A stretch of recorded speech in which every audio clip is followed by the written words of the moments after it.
Textile industry का संपूर्ण ज्ञान जिस भी आदमी को थोड़ी बहुत भी सीखने की ललक होती है, भूख होती है, इस वीडियो में उसको स्वाद आ जाएगा। ये वीडियो में ना मेरे को भी बड़ा मजा आया है एक्चुअली। हाँ, ये एमबीए कराने वालों को टेक्सटाइल इंडस्ट्री की वो फॉर्मूला फ्रेमवर्क दूंगा। ये आपने कहीं एक जगह पे वो 10 स्ट्रैटेजी इकट्ठी नहीं सुनी होगी। नमस्कार, विवेक बिंद्रा बोल रहा हूँ, फाउंडर एंड सीईओ बड़ा बिजनेस.com। बहुत दुखी रहते थे लोग टेक्सटाइल इंडस्ट्री को लेकर। बहुत लोगों ने बोला कमेंट बॉक्स में टेक्सटाइल पे वीडियो बनाओ, टेक्सटाइल पे वीडियो बनाओ। वापस आ चुका हूँ। आज टेक्सटाइल इंडस्ट्री की पूरी बात करूंगा। आज मैं आपको रिटेलर से लेकर मैन्युफैक्चरर तक गेम चेंज करेंगे। पीछे मैंने कोई अच्छे वीडियो दिए हैं, वो जरूर साथ में चेक कर लेना। एक मैंने क्रेडमेट का वीडियो दिया आपको, जिसमें मैंने बताया कि कर्जे से कर्जा कैसे मिल सकता है, आपको पैसा कैसे मिल सकता है अगर आपका सिविल स्कोर ठीक नहीं है तो भी, और बाकी टाइम मैनेजमेंट की कुछ टेक्निक्स, और यूट्यूबर के ऊपर शेयर मार्केट पे कुछ वीडियो डाले थे मैंने।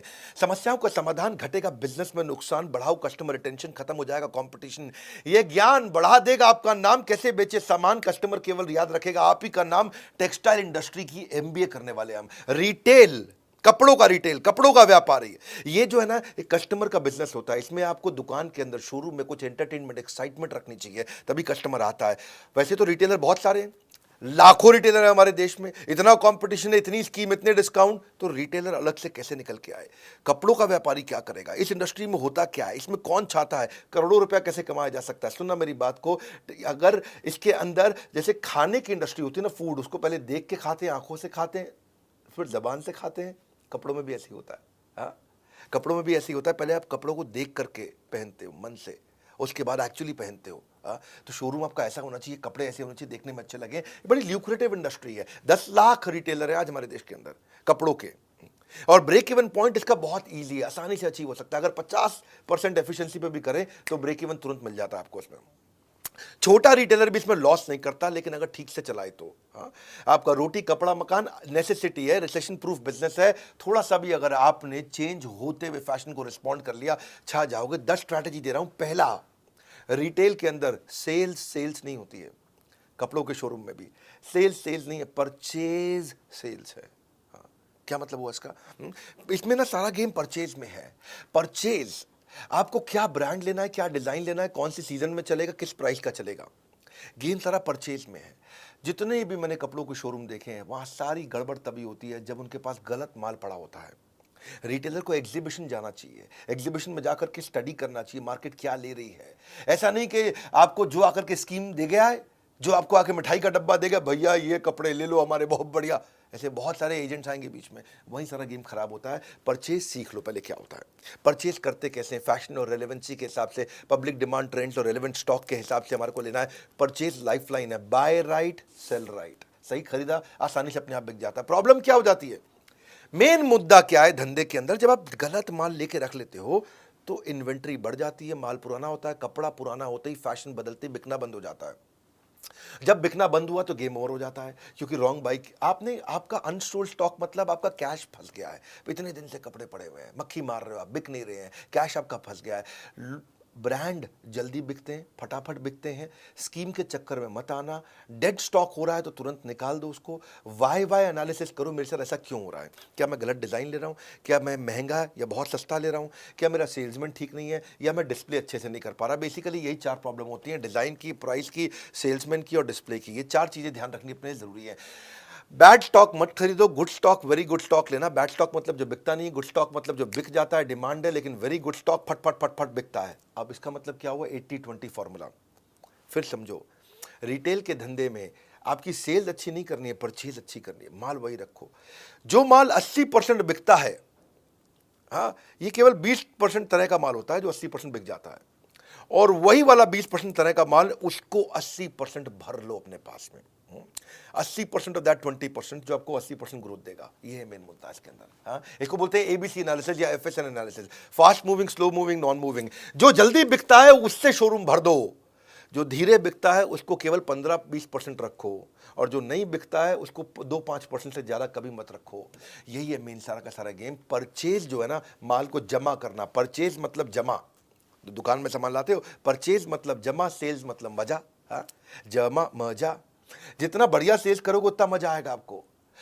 लेकिन क्या है, आपका अगर जब जमा राइट है तो sales becomes easy and light. When the जमा इज राइट, यानी कि purchase is right, sales becomes easy and light. But when जमा इज रॉन्ग, गलत सामान ले आए, sales delays for very long. मुद्दा यही है। व्हेन जमा is right sales becomes easy and light, when जमा is wrong sales delays for very long. अगर आपने ईबीओ खोला है वहां तो आसान है, एक्सक्लूसिव ब्रांड आउटलेट बोलते हैं, मतलब एक कंपनी का शोरूम खोल लिया है, वहां तो आसान है, वहां तो कोई कंफ्यूजन ही नहीं है। जो बड़ा ब्रांड है वो खुद ही मर्चेंडाइज ढूंढने में आपको मदद करता है, वही आपको कौन सा माल लेना है, कितना माल लेना है, इस मार्केट में क्या चलेगा, मार्केट इंटेलिजेंस देता है, प्रोडक्ट मार्केट फिट आपको बना के दे देगा। हाँ, तो वहां पे आपके लिए, क्योंकि अगर अच्छी सेल हो रही है तो आपके ब्रांड पे भी इंपैक्ट करेगा, तो वो खुद ही कंपनी करके दे देती है। लेकिन अगर आपका ईबीओ नहीं है, मल्टी ब्रांड आउटलेट है, तो आपको परचेज समझदारी से करनी है। दूसरा, स्टॉक आउट इज पॉइजन। देखो, जो माल ज़्यादा बिकता है ना, वो अगर स्टॉक आउट मतलब क्या होता है कि भाई सामान खत्म हो गया है, बिकने वाला माल वो खत्म हो गया है। देखो, अगर कुछ स्टॉक फालतू रखा है ना, उसका जो नुकसान है आप कैलकुलेट कर सकते हो कि भाई मेरा 50,000 रुपये का माल फालतू पड़ा है, उस और वो बिक नहीं रहा, मतलब 50,000 रुपये फंसा हुआ है। लेकिन जो माल बिकता है वो नहीं है, तो कितने सारे कस्टमर वो ले जाते जो लेके नहीं गए, वो आपको पता भी नहीं चलने वाला। तो जो स्टॉक आउट यानी कि माल ना होना, यानी कि जो बिकने वाला माल है वो ना होना, ये आपके धंधे के लिए जहर है। अगर आपके पास स्टॉक कम पड़ा है, अंडर स्टॉक है या गलत स्टॉक है, इसका कारण तो या तो लैक ऑफ फंड, आपके पास पैसे की कमी है, वर्किंग कैपिटल मैनेज नहीं करना आ रहा है, या माल अगर जल्दी बिक के खत्म हो गया है, इसका मतलब आपको पता ही नहीं कि पुअर डिमांड फोरकास्टिंग है, आपको आइडिया नहीं है आपके पास क्या बिकता है। या फिर खत्म हो गया, इसलिए खत्म हो गया क्योंकि पीछे से आपको सही सप्लायर नहीं है, वो सप्लायर डिले कर रहा है इसलिए, या आपको इन्वेंट्री ऑटोमेशन नहीं आता। आप बात को समझे कि डिमांड होते हुए भी माल को ना बेच पाना, ये बहुत बड़ा ब्लंडर है। हाँ, कस्टमर भी चला जाएगा, आपकी इमेज भी चली जाएगी और दूसरे के पास चला जाएगा। तो आप क्या करिए, परेटो प्रिंसिपल जो मैंने बताया था, जो 20% माल 80% बिकता है, उस माल का हर महीने फ्रेश बाइंग करते रहो, शोरूम नया लगेगा। आप फ्रेश बाइंग हर महीने करते रहो, शोरूम नया लगेगा। आपको वर्किंग कैपिटल मैनेज करनी आनी चाहिए, आपको ट्रेंड और फैशन पकड़ में आने चाहिए। आप या तो ईबीओ खोल लो, दो पाए, या तो एक्सक्लूसिव ब्रांड आउटलेट खोल लो। भाई जिस कंपनी, वो कंपनी खुद ही बता देगी क्या बिकता है क्या नहीं बिकता, उसके पास ईआरपीज हैं, सॉफ्टवेयर हैं, बता देगा।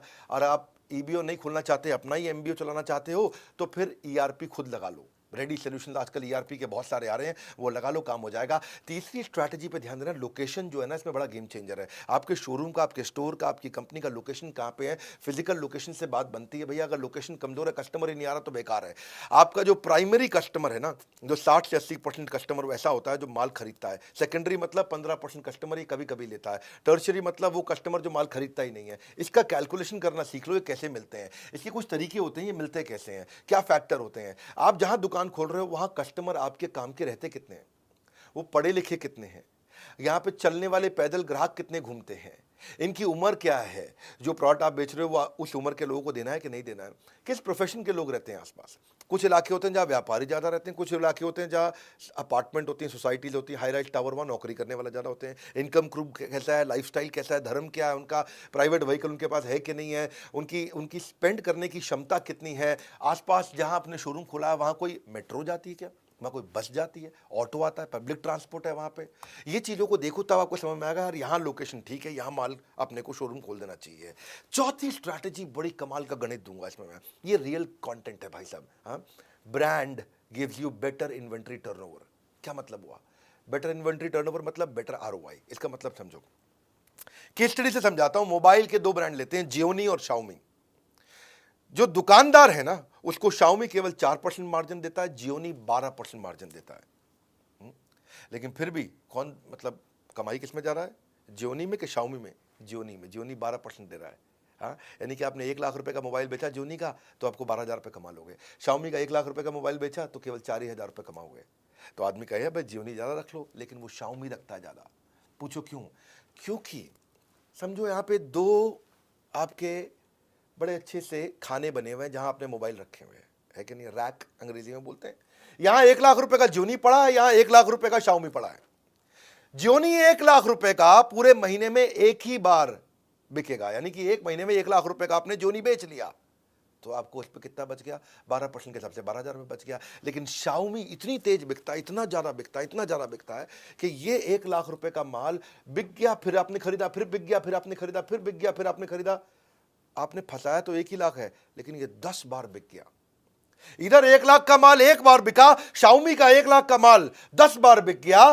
शाओमी दे तो रहा था 4%, लेकिन उस 1 लाख पे आपने 4% 10 बार कमा लिया।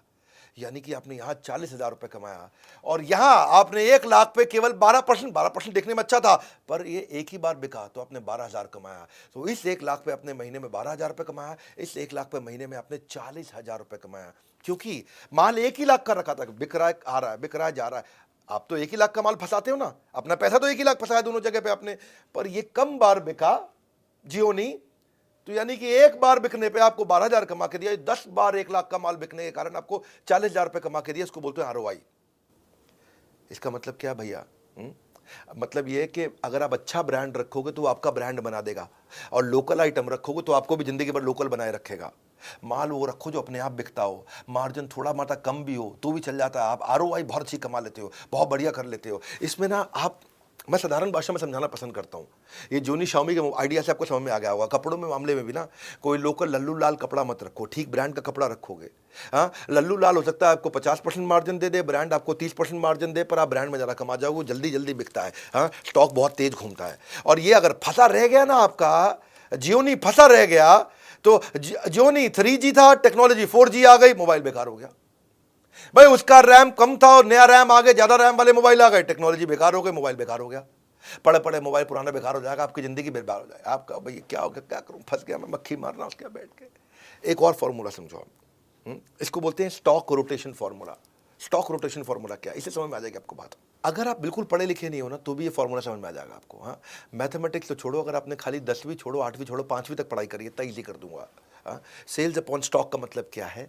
आपने सेल्स करी 2 करोड़ की और माल आपने 1 करोड़ का खरीदा, यानी कि साल के एंड में आपके पास 1 करोड़ का माल बचा, लेकिन साल के एंड तक आपने सेल 2 करोड़ की कर दी। कैसे करी होगी? ऐसी करी ना कि भाई माल गया आया, तो आपने माल आपने 2 बार मंगा लिया। तो आपका जो फंसा था 1 ही करोड़ फंसा था, लेकिन माल आपने 2 बार बेच दिया।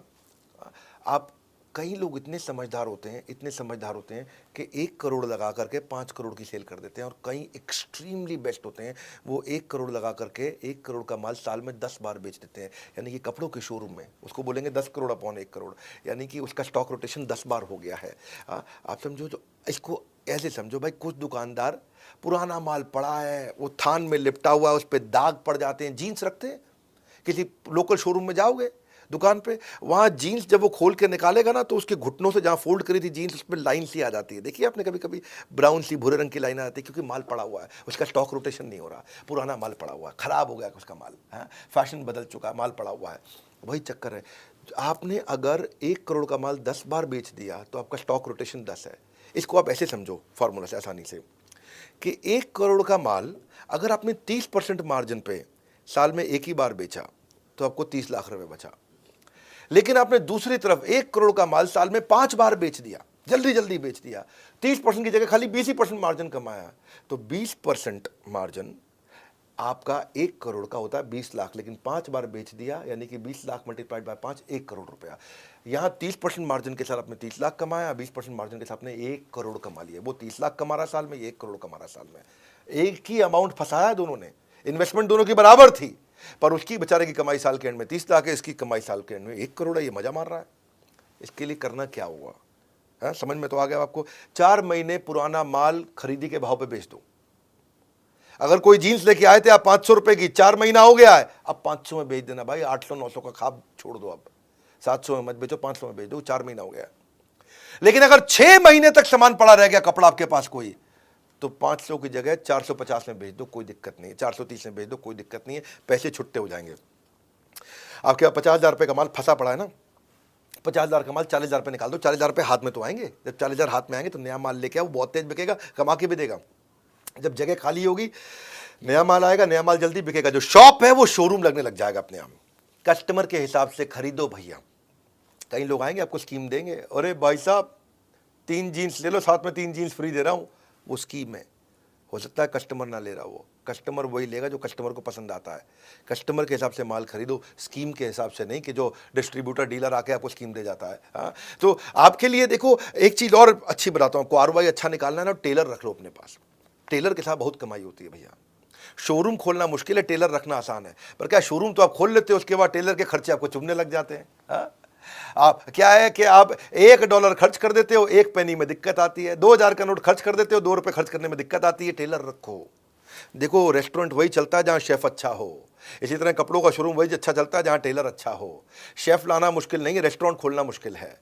आप अगर रेस्टोरेंट, ये बड़ा इंपॉर्टेंट है चीज़ को समझना कि टेलर छोटी छोटी चीज़ें आपके लिए अच्छी इतनी तेज कर सकता है सर्विस के मामले में कि आपका कस्टमर वापस आता है लौट करके। मैं ना इस रिटेल इंडस्ट्री के अंदर, इसके अंदर ये जो हमारी टेक्सटाइल इंडस्ट्री है, इसमें सियाराम एक अच्छा ब्रांड है। उसके जो ओनर हैं, चेयरमैन है मिस्टर रमेश पोदार, हमारी बड़ी मित्रता है उनसे, बड़ा प्रेम है, बहुत बहुत वार्म और कॉर्डियल रिलेशनशिप है मेरा। तो मैं सोचा कि टेक्सटाइल की बात कर रहा हूँ, तो मैंने रमेश जी को फ़ोन लगाया। मैं कहा नमस्कार रमेश जी, कैसे हैं? वो नमस्कार बिंद्रा जी, बहुत अच्छे हैं, बड़ा उनसे प्यार है। वो मेरे को उन्होंने कुछ कपड़े भी गिफ्ट किए अपने, बोले मैं सियाराम के सूट पहनूँ बिंद्रा जी, ये भी मैं सियाराम का सूट पहना हुआ है। तो मैंने जब उनसे बात किया, मैं कहा उनसे भी थोड़ा चीज़ें समझता हूँ, तो मैं उनकी भी स्ट्रैटेजी बताता हूँ। ये 1978 की कंपनी है भैया, सियाराम, जे हेम्स्टेड, कैडनी, ऑक्समबर्ग भी बड़ा ब्रांड, सब इन्हीं की 80 मिलियन मीटर जो है ना बनाते हैं, कि 40,000 आउटलेट पे माल बेच रहे हैं। 100 करोड़ तो उन्होंने 1991 में पहला कर लिया। देसी ब्रांड लेकिन इंटरनेशनल अपील है इनका।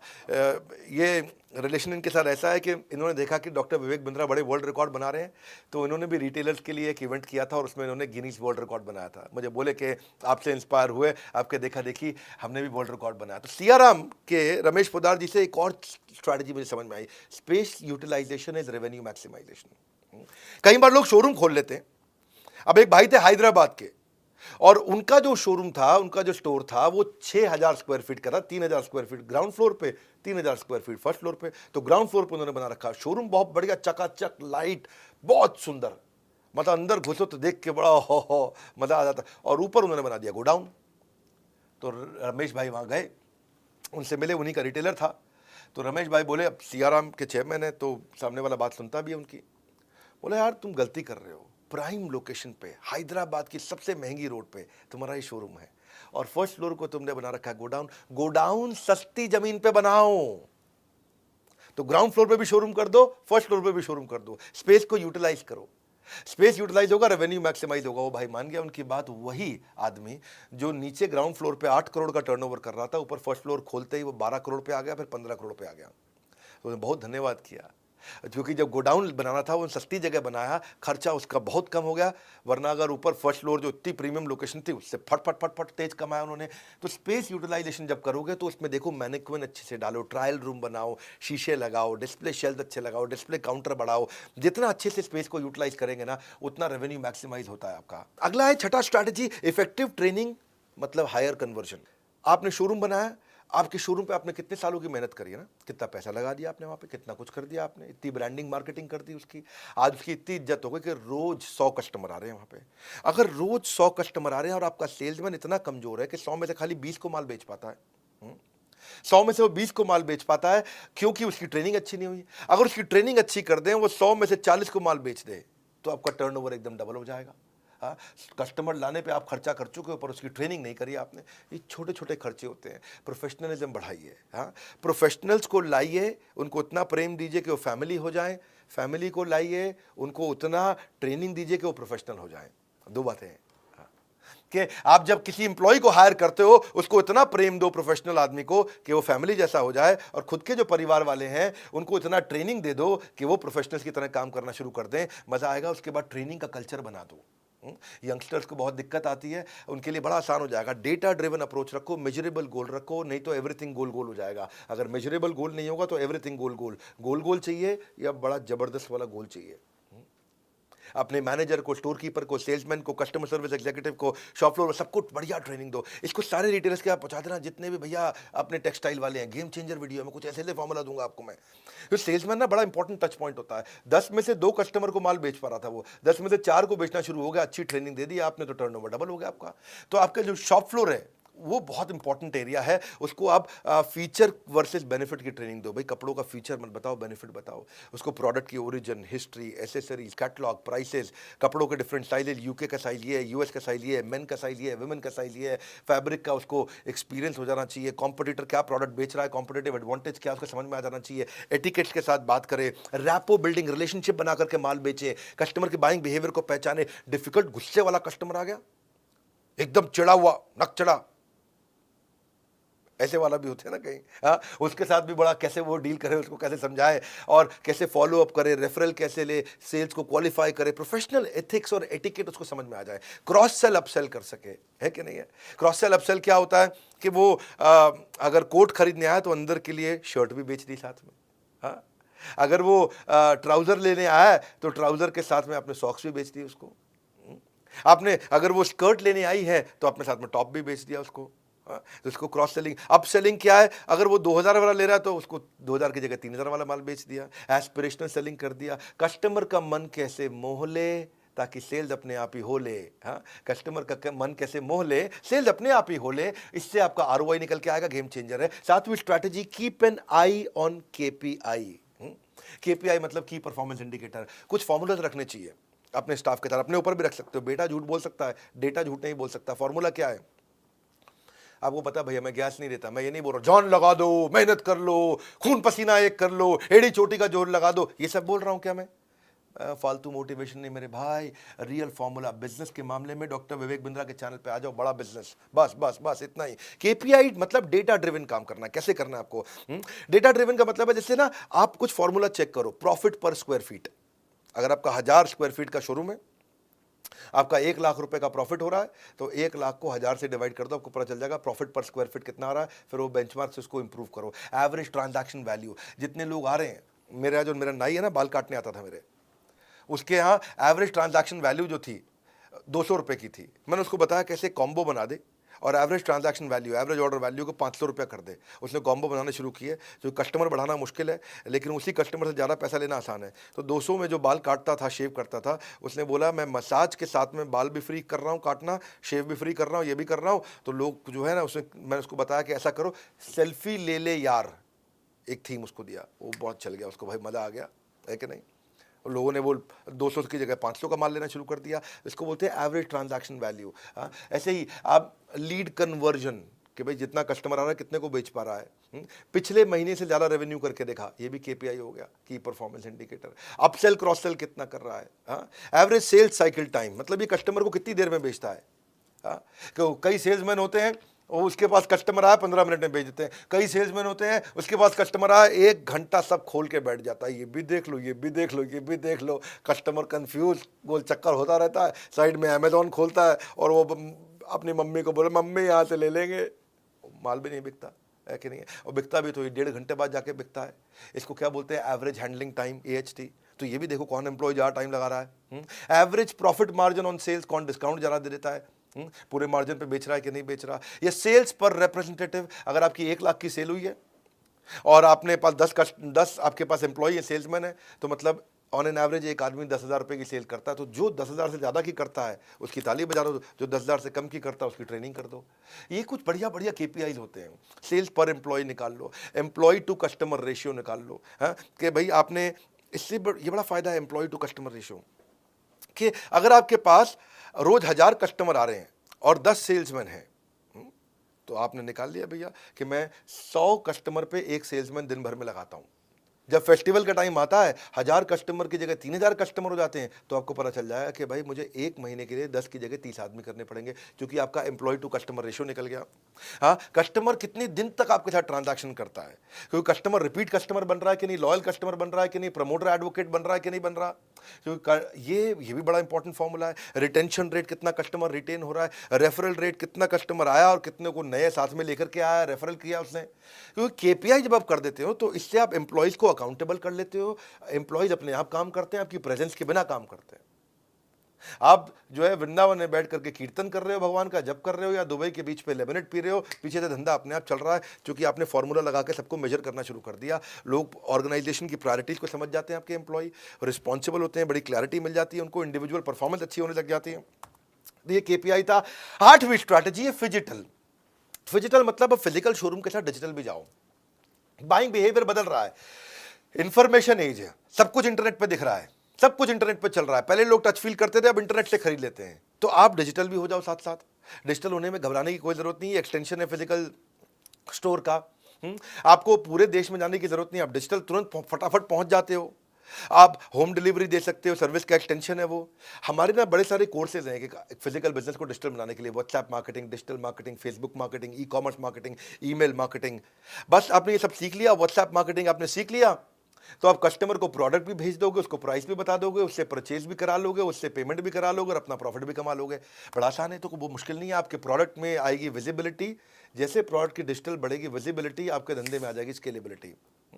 आसान है ये। आप अपना गूगल पे, फेसबुक पे, सोशल मीडिया पे, आप आजकल गूगल की लिस्टिंग, बिजनेस लिस्टिंग बहुत होती है कि नाम, एड्रेस, फ़ोन नंबर डाला, अपना विजुअल कंटेंट सारा डाल दिया, भाई मेरे पास ये कपड़े हैं, आपको रिव्यूज़ देने शुरू कर दिए, एकदम बात बनेगी। आपका लोगो वोगो डाल दो वहाँ पे, सब काम हो जाएगा, कस्टमर रिव्यू देने लग जाता है आपको। इससे आपको लीड्स मिलेगी, विजिबिलिटी मिलेगी, डिस्प्ले मिलेगा, बहुत अच्छा है ये। आपके मार्जिन अपने आप बढ़ जाते हैं, बीच में सारे इंटरमीडिएरी खत्म हो गए, इसको कमीशन दो, उसको कमीशन दो, कुछ नहीं, सीधा कस्टमर को माल बेचो, 365 दिन आप बेच सकते हो, क्योंकि इंटरनेट तो आपका रात को भी चलता है, दिन में भी चलता है। शोरूम तो आपका खाली दिन में खुलता है, इंटरनेट तो आपका रात को 2 बजे भी इंटरनेट पे दुकान खुली है, आपकी दुकान इंटरनेट पे सुबह 4 बजे भी खुली है, 26 जनवरी पे भी खुली है, 15 अगस्त को भी खुली है। इंटरनेट पे तो आपकी दुकान हर समय खुली हुई है। तो इसको सीखो आकर के, हमारे भी कोर्सेज हैं बहुत सारे, इसके ऊपर आप ज्वाइन कर सकते हो, बोर्ड लाइन नंबर पे फ़ोन करके। बहरहाल 9वीं स्ट्रैटेजी, अगर आपको ईबीओ का मतलब क्या है? ईबीओ मतलब एक्सक्लूसिव ब्रांड आउटलेट। इसमें आपकी मेहनत कम है, ब्रांड की मेहनत ज़्यादा है, वो सारे आपकी मदद करते हैं। मान लो आपने कोई भी ब्रांड उठा लो, अभी सीआरएम की बात कर लेते हैं, सीआरएम का ब्रांड उठा लो, उसके अपने लॉयल कस्टमर हैं, उसकी अपनी बहुत बड़ी विजिबिलिटी है, उसका अपना प्रूवन एक क्वालिटी और कमर्शियल वायबिलिटी है, और आपको बड़ी अच्छी प्रीमियम अपील है उसकी। ब्रांड का अपना एक विजन होता है, उसकी अपनी लॉन्ग टर्म स्ट्रैटेजी होती है, उसके अपने ग्रोथ प्लान होते हैं, उसके बाद अपने मार्केटिंग के बजट होते हैं। आप थोड़ी कर सकते हो सारे बॉलीवुड वाले को ला दो। हमने अगर सीआरएम का एग्जांपल लिया तो उन्होंने आजकल दीपिका पादुकोण के हस्बैंड को अपना ब्रांड एम्बेसडर बना रखा है, और अब वो आएगा अपना आकर के, वो तो पता ही आपको रंगीन कपड़े पहनता है। तो अब आप तो नहीं, आप दीपिका पादुकोण को या उसके हस्बैंड को ला सकते हो आसानी से, कोई आप तो दुकानदार हो। तो ईबीओ भी आप ट्राई कर सकते हो, ईबीओ बड़ा अच्छा ऑप्शन है। और रणवीर सिंह नाम है उसका, मैं नाम भूल जाता हूँ, मैं बॉलीवुड कम देखता हूँ। तो वो जो है, आप उसको, आप आपको तो खर्चा नहीं करना है, ब्रांड अपने आप खर्चा करता है, ब्रांड का आपको सपोर्ट मिल जाता है, ब्रांड आपको प्रॉपर्टी सिलेक्शन करा देगा, आपको रेंट नेगोशिएट करा देगा लैंडलॉर्ड से। आप अगर अच्छा ब्रांड होगा, बहुत सारे ब्रांड्स हैं, लुई फिलिप, फलाना डिकाना, बहुत सारे हैं। आप उसमें से अगर मान लो हमने अभी सीआरएम की बात करी, तो आपको स्टोर भी डिजाइन करा के देंगे, स्टोर लेआउट भी कर देंगे आपका। सैकड़ों शोरूम हो चुके हैं आप सीआरएम के, और अब उनका आइडिया ये है कि अगले 1 साल के अंदर 1000 नए शोरूम खोलने वाले हैं। इनके अपने फ्रेंचाइजीज खोलते हैं ना ये, तो प्रोडक्ट की ट्रेनिंग देंगे आपको, ऑपरेशंस की हेल्प कर देंगे, फ्लो ट्रेनिंग दे देंगे, बिलिंग का सॉफ्टवेयर दे देंगे, आपको वॉक इन कैसे बढ़ाओगे, आपको लेआउट, साइनेज, हर एक चीज रेडी करके देता है। तो ईबीओ में आपकी टेंशन खत्म है, कोई नया आदमी भी चालू कर सकता है। 10वीं स्ट्रैटेजी क्या है? EBO means easy expansion. अगर आपका एमबीओ है, मल्टीपल ब्रांड आउटलेट है, तो पुरानी गल्ला चला आ रहा है। दादाजी बैठते थे, दादाजी के पिताजी बैठते थे, अभी आपके पिता बैठते हैं, अभी आप खुद बैठते हैं, अपने बच्चों के लिए क्या करें? क्योंकि भैया एमबीओ को एक्सपैंड करना मुश्किल है, ईबीओ को आसान है। ईबीओ आप एक साथ 10 शोरूम चला सकते हो, एमबीओ में आपको खुद ही गल्ले में बैठना पड़ता है। तो इंसान अपने बच्चों के लिए जगह बनाता है, तो एमबीओ उसका बड़ा अच्छा एग्जाम्पल है। फ्यूचर बच्चों का आप सिक्योर कर सकते हो, क्योंकि टेक्सटाइल के जो पुराने खिलाड़ी हैं वो भी, और जो बिल्कुल नए हैं वो भी अपने बच्चों को, सूखा सूखा बिजनेस होता है ईबीओ का, एकदम सूखा सूखा बिजनेस। भाई कंपनी से ही माल आया, कंपनी की सारी स्ट्रैटेजी, कंपनी का सारा सिस्टम आया, कस्टमर भी आया, कस्टमर को पहले शोरूम के बारे में पता है, उसको पहले ब्रांड के बारे में पता है, ओ सियाराम, तो वो आएगा सियाराम का कपड़ा खरीदेगा, चला जाए, आपको क्या टेंशन है इसमें? हाँ, कईयों के पास जो कमर्शियल जगह होती है, मॉल में, कहीं पर डिस्ट्रिक्ट सेंटर में, कहीं पे कुछ लोग हैं जिनके पास काम है पर जगह नहीं है, तो वो जगह लेके काम कर ले। और कुछ हैं जिनके पास जगह है पर कोई काम नहीं है, तो उनके लिए भी अच्छा कि भाई, क्योंकि ईबीओ करना आसान है, आपको ट्रेड का आदमी होने की जरूरत नहीं है, कोई भी आदमी कर सकता है। देखो, आपको ना ईबीओ में बिना बिजनेस के बैकग्राउंड के भी आप कर सकते हो। आप मैकडोनल्ड्स का या किसी भी खाने का, किसी का भी आप फ्रेंचाइजी की तरह ईबीओ चला सकते हो उसका। हाँ, आपको राइट फार्मूला दे देते हैं सक्सेस का। आपको अगर सीआरएम वालों से बात करना, तो उनसे भी बात करके देखो, मेरे को क्योंकि उनका बड़ा अच्छा लगा, मैंने खुद जा करके देखा उनका। बहरहाल ये बहुत सारे आज आपको फॉर्मूलाज मैंने दिया, आपको बहुत सारे फ्रेमवर्क दिए, आपको मैंने ये एमबीए कराई मैंने आपको टेक्सटाइल इंडस्ट्री में। आप इस वीडियो को दोबारा देखना, क्योंकि लंबा वीडियो है, इसमें बहुत काम की चीज़ें, नोट्स बनाए कि नहीं बनाए। और अगर आप डिस्ट्रीब्यूटर हो, तो आप मैन्युफैक्चरर हो, रिटेलर को आप भेजो वीडियो, होलसेलर को वीडियो भेजो, ये कोई भी फ्रेंचाइजी उस वीडियो को भेजो, सबको आगे बढ़ाना जरूरी है, इसलिए शेयर करना भी बहुत जरूरी है। बहुत काम का वीडियो है। और अगर आप भी बिजनेस में ग्रो करना चाहते हो, ऐसी सारी स्ट्रैटेजी सीखना चाहते हो, अपने ब्रांड को बहुत बड़ा करना चाहते हो, मेरा मोस्ट सॉट आफ्टर कंटेंट आ चुका, लीडरशिप फनल। ये वो कंटेंट है जहां कोई गैस नहीं है, ये थोड़ा प्रीमियम है, इसमें खाली 300 सीट होती है। एक हम 5 स्टार, 6 स्टार, 7 स्टार होटल में करते हैं इसको, एयरपोर्ट के पास करते हैं, जहां पे हम लोग बहुत केवल 300 सीट, राइट सीधा क्वेश्चन आंसर वहीं पे टक टक टक टक टक टक, रियल कंटेंट। आपका पहले ट्रेनिंग नीड एनालिसिस कर लेते हैं, आपका पहले ही मैं पूरा कच्चा चिट्ठा पढ़ लेता हूँ, क्योंकि आपसे हम फॉर्म भरवा लेते हैं पहले, आपके बिजनेस को समझ के आता हूँ, आपके क्वेश्चंस को रेडी करके आता हूँ मैं पहले से ही। आपको real life example, case study देते हैं, एग्जीक्यूटिबल स्ट्रैटेजी देते हैं, और एक गेम चेंजिंग कोचिंग डायरी देते हैं। ये प्रीमियम कोचिंग डायरी ये कहीं नहीं मिलती है, ये केवल उस प्रोग्राम में मिलती है। हाँ, वीकली असाइनमेंट रहते हैं, उसके बाद कोच आपको वीकली असाइनमेंट फोन कर करके कराएगा, असाइनमेंट करो भाई साहब, आप नहीं करोगे दूसरे नंबर से करेगा फोन। असाइनमेंट क्यों नहीं किया आपने अभी तक? तो हैंड होल्डिंग सपोर्ट है, leadership funnel game changer program है, लोग कस्में खाते हैं इसकी, इसलिए अभी तुरंत अगला बैच आ गया है, आप फटाफट पता कर लो, सीट खत्म ना हो जाए। लीडरशिप फनल में आपको लाइफ टाइम मेंबरशिप भी हम फ्री दे रहे हैं, और इस वीडियो को सारे रिटेलर्स तक पहुंचाओ। पता नहीं फ्री कंटेंट से किसकी कितनी मदद हो जाए, बड़े गेम चेंजिंग इसमें स्ट्रैटेजीज है। हमारे साथ जुड़े रहने के लिए, इस वीडियो को शेयर करने के लिए, लीडरशिप फनल के लिए फोन करके पता लगाने के लिए आप सबका हृदय की गहराई से प्रेम पूर्वक बहुत बहुत